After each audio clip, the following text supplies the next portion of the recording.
Hello YouTube, this is the Bucket coming at you today with my FN 1922. This is a War Bring Back gun.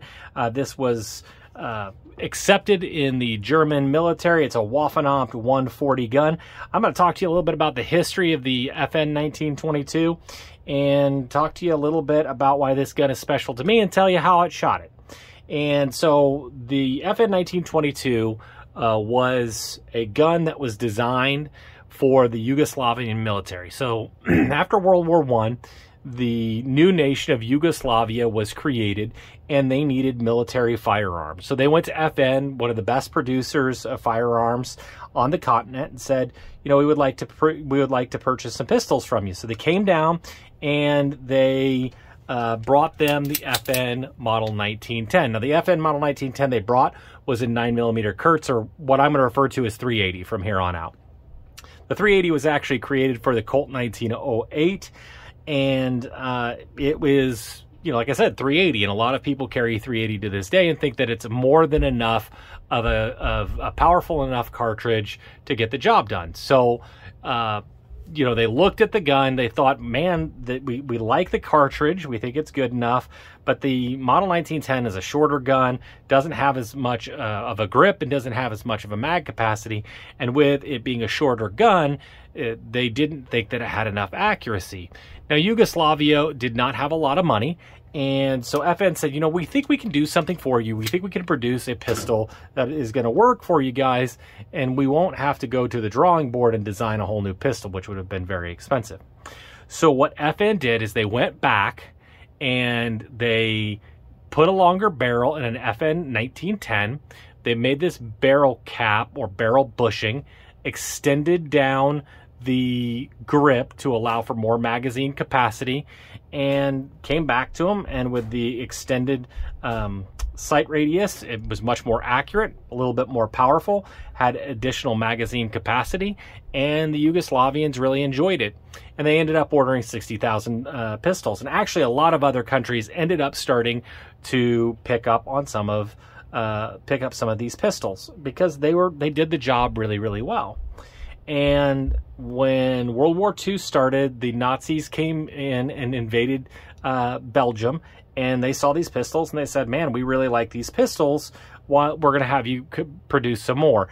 And when they produced them, they made them out of existing parts, and those are the WaA 613s, which are really probably the most rare of the pistols. And they will have the Waffen that will say WaA 613.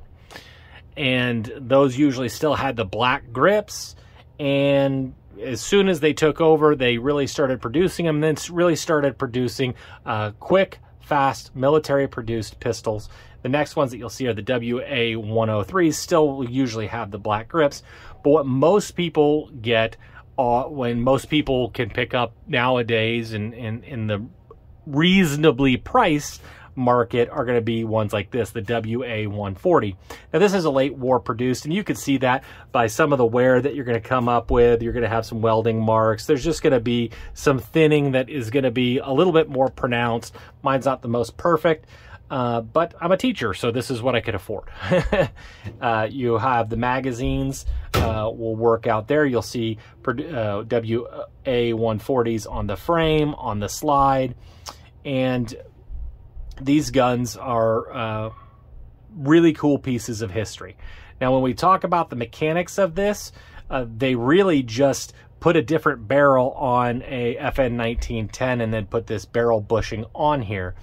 Now, with the FN 1922s, those are really taken, or it's an evolutionary step off of the Colt 1903, which did not have a wrapped around recoil spring around the barrel like this one does, but the FN 1910 had it, and really all they did was change the barrel cap here. So I'm going to go ahead and take this barrel cap off.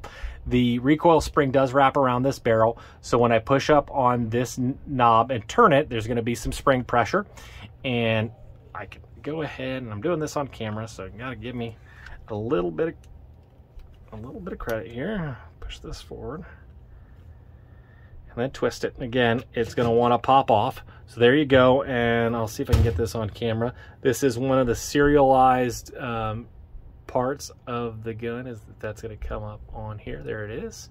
It's got the front sight on it. And then what I like to do is I will then make sure that the striker has been released, and then I will go ahead and put it on this first notch. This notch will not hold the gun back under spring tension, or it can pop forward, so I would always take the barrel bushing off first. Then you just rotate the barrel.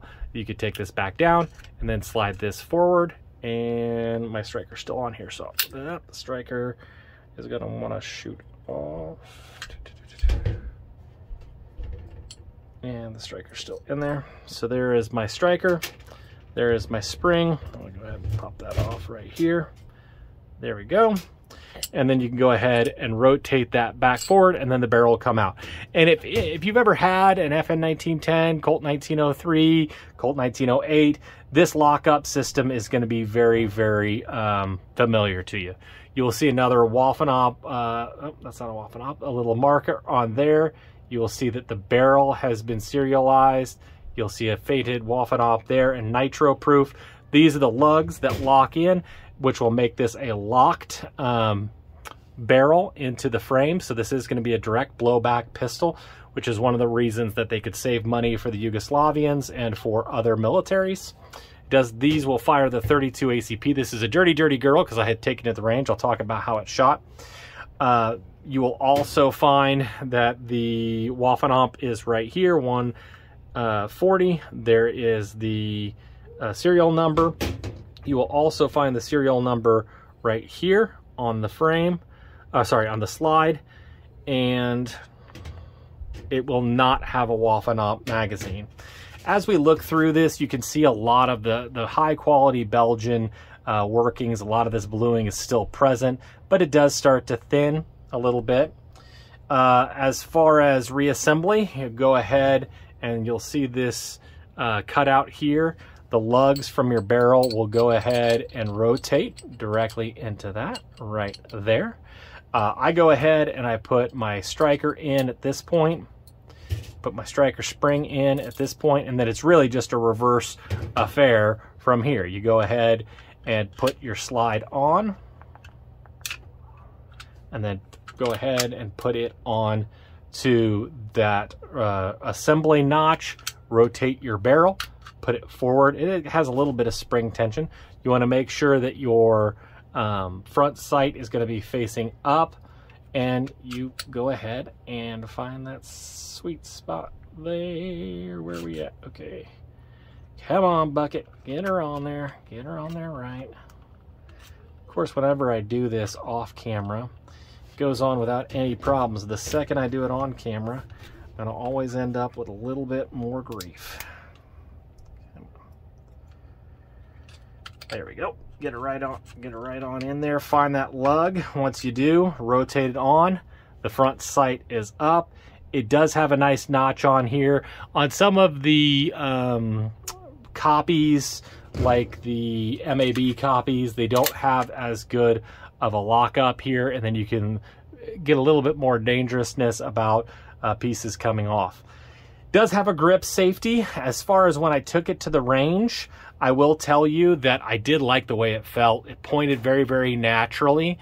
These sights, I had a really hard time picking up.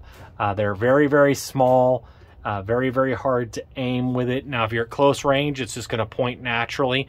I will tell you that this is one of my more favorite guns with the grip safety. When I hold it in my hand, I'm just playing with it. I'm like, I don't know if that's really going to engage. But yet, when I took it to the range and I just picked it up and I started pulling the trigger, it really engaged beautifully. So I really did like that. As far as accuracy, when I first started shooting with it, because of the sights, I had a really hard time getting it on target. I had a flyer over here. This is 7 yards. I will be completely honest. Sometimes you're the cat and sometimes you're the litter box. This was definitely a litter box day. You could probably pick up on some of my last videos that I shot a lot of guns that day and didn't shoot that great. Those were my first 5, but after I got dialed in, I got a much better group. The flyer was a little bit less flyy, and you know, I could definitely see why the military were happy with these pistols, and they thought they did a very good job. I completely see why they felt that way. And actually, these guns still were sold after the war. They imported into America both in the .32 and the .380, and they sold very well for a long time for FN. So, you know, if you want a piece of history, I like the CZ27. I'll be honest with you, I think you can get some more accuracy out of this gun, a little bit more mag capacity.